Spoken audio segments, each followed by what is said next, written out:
Pernah kepikiran gak sih gimana caranya seorang peretas itu bisa klik gitu aja ngambil alih komputer kita? Bukan yang kayak di film-film ya, tapi yang beneran terjadi di dunia nyata. Nah, yuk kita bedah bareng-bareng di sini.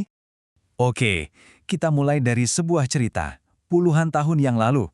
Waktu itu, sistem keamanan perusahaan-perusahaan teknologi raksasa di Amerika Serikat tiba-tiba jebol satu persatu.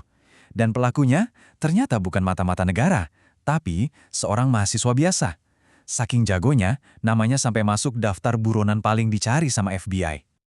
Tapi, tunggu dulu. Kalau kita dengar kata peretas atau hacker, yang kebayang di kepala kita pasti adegan-adegan kayak di film kan, penuh ketegangan, kode-kode aneh.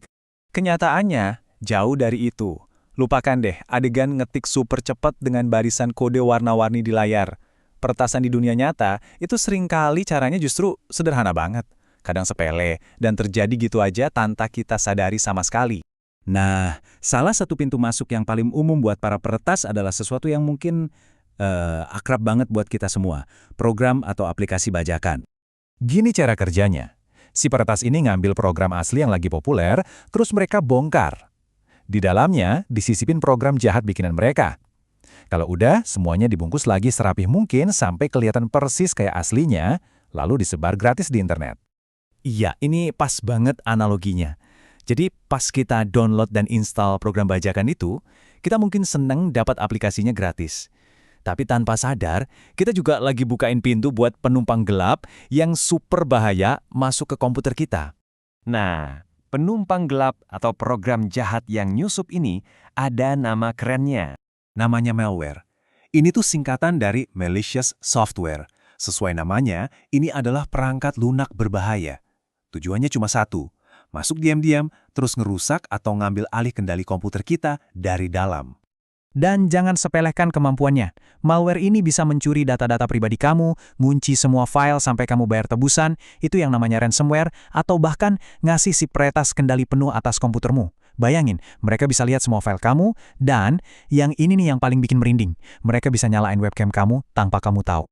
Dan jangan pikir ini cuma nakut-nakutin ya, ini beneran kejadian.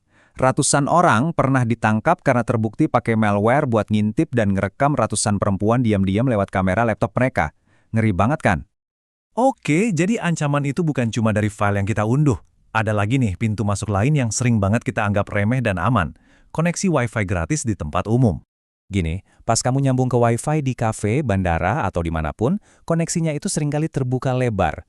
Peretas yang ada di jaringan yang sama bisa banget duduk di tengah komunikasi kamu dan menyadap semua yang kamu lakuin. Semua chat, email, bahkan sampai data login bank kamu, semuanya bisa diintip. Benar-benar kayak ada yang lagi nguping semua obrolan digital kamu.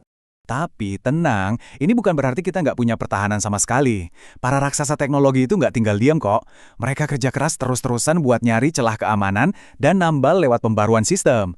Nah, ini nih alasan kenapa update software itu penting banget. Jangan pernah di-skip. Mereka bahkan rela bayar miliaran rupiah buat siapa aja yang bisa nemulin kelemahan di sistem mereka.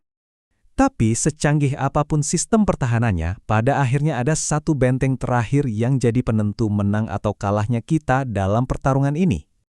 Nah, sekarang kita balik lagi ke cerita awal. Ingat kan sama mahasiswa yang jadi buronan FBI tadi? Pertanyaannya, dengan sistem keamanan perusahaan yang super canggih, gimana caranya dia bisa bobol itu semua? Jawabannya ternyata simple banget. Dan sama sekali bukan soal teknologi. Dia nggak pakai kode-kode rumit. Dia cuma ngangkat telepon, pura-pura jadi karyawan yang lagi panik karena lupa password, dan dengan meyakinkan minta akses darurat. Dan berhasil, pintu digital ke seluruh sistem perusahaan itu dikasih gitu aja ke dia. Di sinilah letak pelajaran utamanya. Secanggih apapun teknologinya, sekuat apapun perlindungannya, pada akhirnya semuanya balik lagi ke kita, ke manusianya. Kitalah benteng pertahanan terkuat, tapi sekaligus bisa jadi titik terlemahnya. Jadi, ini meninggalkan kita dengan satu pertanyaan terakhir. Kalau diadu, antara sistem keamanan paling canggih di dunia melawan satu klik ceroboh dari kamu di link yang salah, kira-kira siapa yang bakal menang? Jawabannya ada di tangan kamu sendiri.